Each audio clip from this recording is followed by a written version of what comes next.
तुलसी के पास दिया जलाने से क्या फल मिलता है। एक बार माता लक्ष्मी भगवान विष्णु से पूछती है, हे स्वामी, तुलसी के पास दीपक जलाने का क्या महत्व है और रोज शाम को तुलसी के पास दीपक क्यों जलाया जाता है, इससे मनुष्य को कौन सा फल प्राप्त होता है। तुलसी के पास दीपक जलाने की विधि क्या है तथा दीपक जलाते समय कौन से मंत्र का उच्चारण करना चाहिए, कृपया आप मुझे विस्तार से बताइए। तब भगवान विष्णु कहते हैं, हे देवी, आज आपने समस्त मानव जाति के कल्याण के लिए बहुत ही महत्वपूर्ण प्रश्न किया है। आपके इस प्रश्न का उत्तर देने से पूर्व मैं आपको एक प्राचीन कथा सुनाता हूँ, जिससे आपको सभी प्रश्नों के उत्तर मिल जाएंगे। इसलिए आप इस कथा को ध्यान पूर्वक सुनिए। इस कथा को ध्यान से पूरा सुनने मात्र से ही मनुष्य को 100 वर्षों तक तुलसी के पास दीपक जलाने का पुण्य प्राप्त होता है। फिर माता लक्ष्मी कहती हैं, हे स्वामी, मैं इस कथा को सुनने के लिए उत्सुक हूँ, कृपया आप इस कथा को सुनाना प्रारंभ कीजिए। तब भगवान विष्णु माता लक्ष्मी को वो कथा सुनाने लगते हैं। हे देवी, पूर्व काल की बात है। दक्षिण दिशा में तुंगभद्रा नाम की एक बहुत बड़ी नदी है। इस नदी के किनारे पर हरिहरपुर नाम का एक अत्यंत सुंदर नगर बसा हुआ था। उसी नगर में काशी नाम के एक ब्राह्मण निवास करते थे। वे अत्यंत गुणवान, चरित्रवान, धर्म कार्य करने वाले तथा वेदों के मार्ग पर चलने वाले थे। उन्होंने समस्त शास्त्र का अध्ययन किया हुआ था। उस ब्राह्मण की एक पत्नी थी, जिसे लोग दुराचार कहकर पुकारते थे, क्योंकि उसके कर्म ही उसके नाम के अनुसार थे। वो सदैव ही अपने पति को अपमानित करती थी। वह अपने पति के लिए कुवाच्य कहती थी, पति को भयंकर दुख देती थी, पति के लिए कभी भोजन नहीं बनाती थी।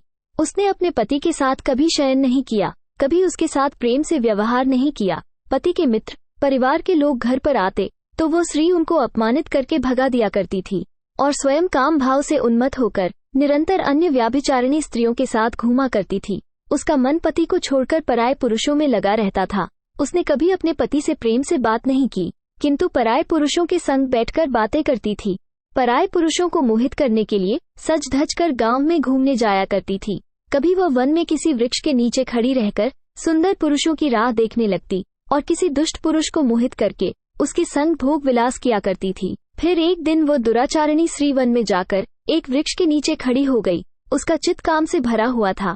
वो किसी सुंदर कामी पुरुष की राह देख रही थी, किंतु बहुत समय निकलने के बाद भी उस स्थान पर कोई पुरुष नहीं आया। इसलिए वो अत्यंत दुखी हो गई और प्रियतम की खोज में इधर उधर देखने लगी। उस दिन उसका सारा परिश्रम व्यर्थ हो गया। वहाँ पर खड़ी होकर वो नाना प्रकार की बातें कहकर विलाप करने लगी। हाय हाय, आज तो इस मार्ग से कोई भी सुंदर पुरुष नहीं आया। अब मैं कैसे अपने काम वासना को शांत करूं? आज की रात कैसे बीतेगी? वो जोर जोर से विलाप करने लगी। उस जंगल में एक भयानक बाघ निवास करता था। उस पापिनी स्त्री की आवाज सुनकर वो जाग गया और उछलकर उस स्त्री का भक्षण करने के लिए उसके पास आ गया।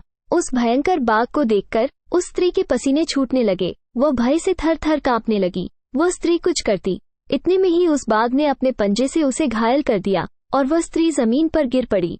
जमीन पर गिरते ही वह स्त्री चिल्लाते हुए बोली, अरे बाघ, तू किस लिए यहाँ पर आया है? मुझे क्यों मार रहे हो? मैं यहाँ पर अपने प्रियतम को खोज रही हूँ।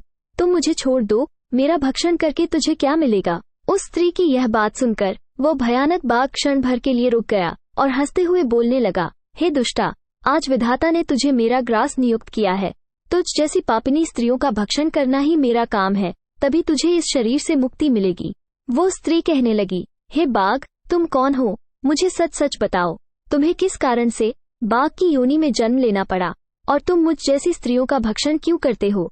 पहले मुझे सारी बात बताओ और फिर मेरा भक्षण करो। फिर बाघ कहने लगता है, हे पापिनी, मैं तुझे मेरे पूर्व जन्म का वृतांत सुनाता हूँ, किस कारण से मुझे बाघ बनना पड़ा।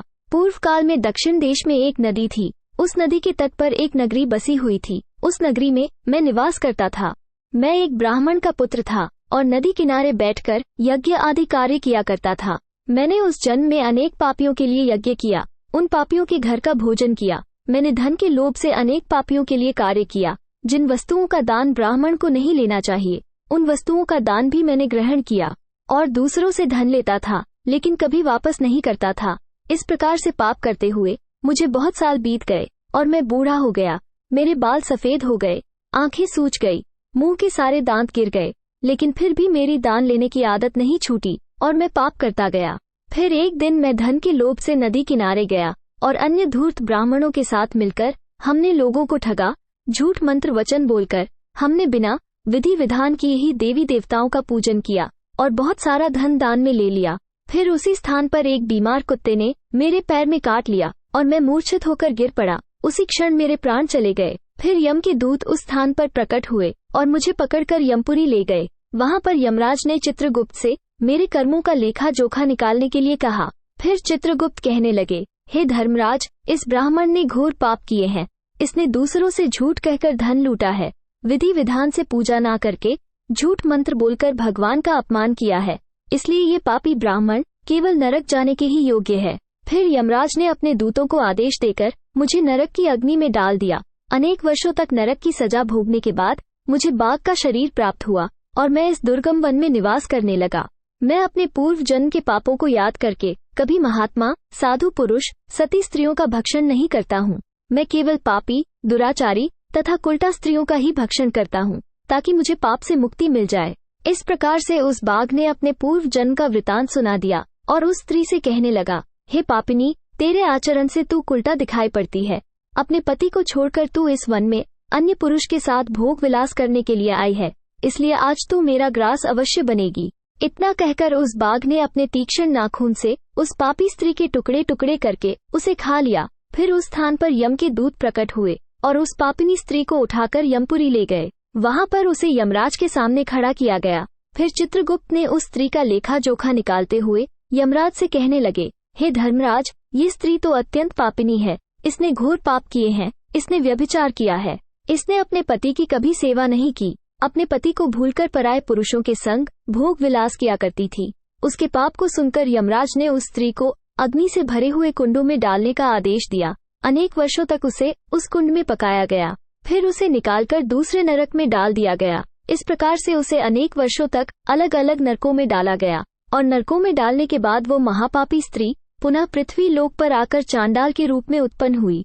चांडाल के घर में जन्म लेकर वह फिर से अनेक पाप करने लगी, व्याभिचार करने लगी, अनेक पापी पुरुषों के संग विहार करने लगी।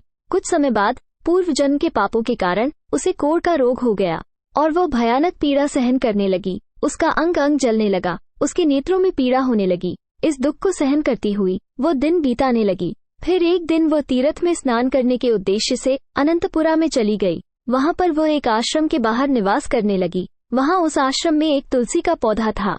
अन्य स्त्रियों को वहां पर तुलसी के पास दीपक जलाते हुए देखकर उस पापी स्त्री ने भी वही किया। उसने तुलसी के पौधे के पास एक दीपक जला दिया।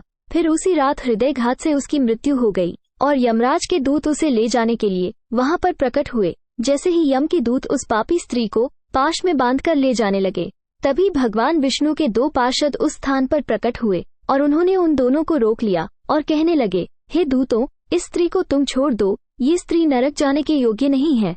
तुम किसके आदेश से ऐसा अधर्म कर रहे हो? फिर यम के दूत कहने लगे, हे पार्षदों, हम यमराज के आदेश से इस पापी स्त्री को उठाकर ले जा रहे हैं, किंतु आप हमें किस कारण से रोक रहे हैं? ये स्त्री अत्यंत पापी है, इसे नरक में ले जाने की आज्ञा मिली है। फिर पार्षद कहने लगे, हे दूतों, ये स्त्री तो विष्णु भक्त है, यह नरक जाने योग्य नहीं है। इसने शाम को तुलसी के पास दीपक जलाया है, इसी कारण से इसके समस्त पाप नष्ट हो गए हैं। इसलिए अब यह नरक जाने के योग्य नहीं है, ये स्वर्ग जाने की अधिकारी बन चुकी है। पार्षदों की बात सुनकर यमदूतों ने उस स्त्री को उस स्थान पर छोड़ दिया और यमलोक लौट गए। वहां जाकर उन्होंने यमराज को सारा वृतांत सुना दिया। फिर भगवान विष्णु के पार्षद उस स्त्री को दिव्य विमान में बिठाकर स्वर्ग लोक ले गए। भगवान विष्णु कहते हैं, हे देवी, इस प्रकार से तुलसी के पास केवल दीपक जलाने मात्र से ही मनुष्य के सभी पाप नष्ट हो जाते हैं। जो स्त्री नित्य शाम को तुलसी के पास दीपक जलाती है, वो सौभाग्यशाली बनती है। उसके पूर्व जन्मों के सभी पाप नष्ट हो जाते हैं। उसे सुख समृद्धि की प्राप्ति होती है। रोज तुलसी के पास दीपक जलाते समय इस मंत्र का उच्चारण करना चाहिए। ओम तुलसी देव्यै च विद्महे विष्णु प्रियाय च धीमहि तन्नो वृंदा प्रचोदयात्, जिसका अर्थ होता है, विष्णु प्रिय तुलसी, मैं आपको नमन करती हूँ, आप मुझे उच्च बुद्धि दो। हे वृंदा, आप मेरे मन को रोशन करो। भगवान विष्णु कहते हैं, हे देवी, हजारों अमृत के घड़ों से नहलाने पर भी श्री हरि विष्णु को उतनी तृप्ति नहीं होती जितनी वे मनुष्यों के द्वारा तुलसी का एक पत्ता चढ़ाने से प्राप्त करते हैं। 10,000 गौ दान से मानव जो फल प्राप्त करता है, वही फल तुलसी पत्र के दान से पा लेता है। जो मृत्यु के समय अपने मुख में तुलसी पत्र का जल पा जाता है, वो संपूर्ण पापों से मुक्त होकर भगवान श्री हरि विष्णु के धाम जाता है। हिंदू धर्म में तुलसी के पौधे का महत्व सबसे अधिक है। इसकी सबसे पहले पूजा भगवान विष्णु ने की थी। भगवान विष्णु कहते हैं, जिस प्रकार से देवी लक्ष्मी से वैकुंठ को ऐश्वर्य प्राप्त है, उसी प्रकार से बैकुंठ में तुलसी के कारण ही पवित्रता प्राप्त है। पृथ्वी लोक पर जिस स्थान पर भी तुलसी का पौधा होगा, उस स्थान पर कभी बुराई का वास नहीं होगा। ऐसा स्थान सबसे अधिक पवित्र होगा। इसी कारण से हमें हमारे घर में तुलसी का पौधा अवश्य लगाना चाहिए। इस प्रकार से भगवान विष्णु ने तुलसी के पास दिया जलाने का महत्व बताया। वीडियो अच्छी लगी हो तो लाइक, शेयर और ऐसे ही वीडियो को देखने के लिए हमारे चैनल को सब्सक्राइब जरूर करें। धन्यवाद।